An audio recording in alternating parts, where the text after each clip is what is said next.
Hi friends, welcome to my channel Kashish kitchen. ఈరోజు recipe వచ్చి అరిసెల్ ఫ్రెండ్. మేము సంక్రాంతి హాలిడేస్ కోసం మా మమ్మీ వాళ్ళు ఊరికి వెళ్ళాం ఫ్రెండ్. అక్కడ అరిసెల్ చేసుకున్నాము. మా మమ్మీ వాళ్ళు 1.5 కిలో రైస్ తీసుకొని 3 to 4 టైం మంచిగా వాష్ చేసుకొని 24 hours నానబెట్టుకోవాలి ఫ్రెండ్. నానబెట్టుకున్న బియ్యానికి ఒక కాటన్ క్లాత్ మీద ఇట్లా ఎండబెట్టుకోవాలి ఫ్రెండ్. ఒక 1/2 hour కొద్దిగా తడి ఉన్నప్పుడే ఒక డబ్బాలు వేసుకొని గిన్నెకి తీసుకెళ్ళి ఇట్లా మెత్తగా పిండి పట్టిపించుకొని తీసుకొచ్చుకోవాలి ఫ్రెండ్. చూడండి, ఇట్లా మెత్తగా ఉండాలి. ఇప్పుడు అరిసెల కోసం పాకం చేసుకోవాలి ఫ్రెండ్. 1.5 కిలో రైస్కి 1 కిలో బెల్లం వేసుకున్నాం ఫ్రెండ్. మీరు ఎక్కువ స్వీట్ తినే వాళ్ళైతే ఎక్కువ వేసుకోవచ్చు. మేము ఇప్పుడు బెల్లం 1 కిలో తీసుకున్నాము.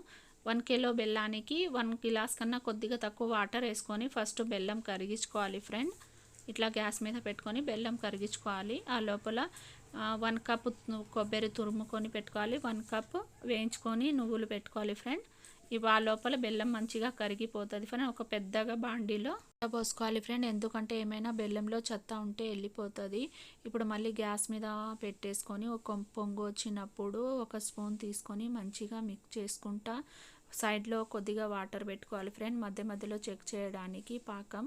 చూడండి ఫ్రెండ్, మళ్ళీ మా మమ్మీ చెక్ చేస్తున్నారు. ఇప్పుడు కొద్దిగా దగ్గరకు వచ్చినట్టయితే పాకం వచ్చినట్టు అన్నారు మా మమ్మీ. ఇప్పుడు పాకం వచ్చిందన్నారు. ఇప్పుడు దాంట్లో 1 టేబుల్ స్పూన్ నెయ్యి, కొబ్బరి తురుము, నువ్వులు వేసుకున్నారు ఫ్రెండ్. ఇప్పుడు అన్నీ కలుపుకోవాలి మంచిగా. కొంతమంది లాస్ట్న వేస్తారు ఫ్రెండ్ నువ్వులు. మేము ఆంధ్రాలో ఇట్లాగే ఫస్ట్నే వేసుకొని పాకంలో మిక్స్ చేసుకుంటాం ఫ్రెండ్. ఇప్పుడు దాంట్లో పిండిని కొద్దిగా వేసుకుంటూ మెల్లమెల్లగా కలుపుకోవాలి ఫ్రెండ్. మాకు కలపడానికి రాలేదు, మా బాబాకి పిలిచాం ఫ్రెండ్. ఇప్పుడు మళ్ళీ మా బాబా వచ్చి మంచిగా కలిపించి వెళ్ళిపోయారు. ఇప్పుడు మంచిగా నీట్గా ఇట్లా అనుకొని ఒక 1/2 hour పెట్టుకోవాలి ఫ్రెండ్. 1/2 hour అయిపోయింది. ఇప్పుడు అరిసెలు చేసుకుందాం ఫ్రెండ్. అరిసెలు చేసుకోవడానికి మీకు ఏ షేప్ కావాలంటే అంత ఉండలు తీసుకొని ఒక ప్లేట్ మీద అయినా ఒక చెక్క మీద అయినా ఒక పాలిథిన్ కవర్ వేసుకొని ఇట్లా అన్ని ఉండలు చేసుకొని పెట్టుకోవాలి ఫ్రెండ్. మీకు చిన్నగా పెద్దగా కావాలంటే అంత ఉండ తీసుకొని అన్ని ఉండలు చేసుకొని పెట్టుకోండి ఫ్రెండ్. మేము ఇట్లా పిండి తీసుకొని ఇట్లా చేత్తో ఒత్తుకుంటాం ఫ్రెండ్. ఇట్లా చేసుకోవాలి. మేము అరిసెలు చేసుకో లోపల పక్కనే మేము సైడ్లో ఆయిల్ పెట్టాం ఫ్రెండ్, డీప్ ఫ్రై చేయడానికి అరిసెలు. ఇట్లా మా సైడ్ ఆంధ్రాలో ఇట్లా మధ్యలో అరిసెలకి హోల్ పెడతాం ఫ్రెండ్. అన్ని అరిసెలు ఇట్లాగే చేసుకొని పెట్టుకోవాలి ఫ్రెండ్. చూడండి ఫ్రెండ్, అన్ని అరిసెలు చేస్తున్నారు ఇట్లాగే.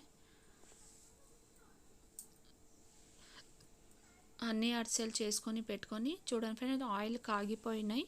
ఇప్పుడు అరిసెలు డీప్ ఫ్రై చేసుకుందాం ఫ్రెండ్. మెల్లమెల్లగా వేసుకోవాలి ఫ్రెండ్, ఎందుకంటే ఆయిల్ బాగా హీట్ ఎక్కింది. అందుకని మెల్లమెల్లగా వేసుకోవాలి అరిసెలకి. అన్ని అరిసెలు ఒక 3-4 వేసుకొని ఇట్లా డీప్ ఫ్రై చేసుకోవాలి. ఇప్పుడు 2 సైడ్ అటు ఇటు తిప్పుకుంటా మనం డీప్ ఫ్రై చేసుకోవాలి. 1 స్పూను 2 స్పూన్లు తీసుకొని ఇట్లా పెట్టుకొని ఇట్లా ఒత్తుకోవాలి ఫ్రెండ్. చాలామంది ఇట్లా చెక్క మీద పెట్టి ఆయిల్ తీస్తారు ఫ్రెండ్. మేము ఆంధ్రాలో ఏం ఆయిల్ తీయకుండానే ఇట్లాగే చేసుకుంటాం ఫ్రెండ్. ఒకవేళ మా రెసిపీ నచ్చినైతే like, share, subscribe my channel Kashish kitchen. Thank you.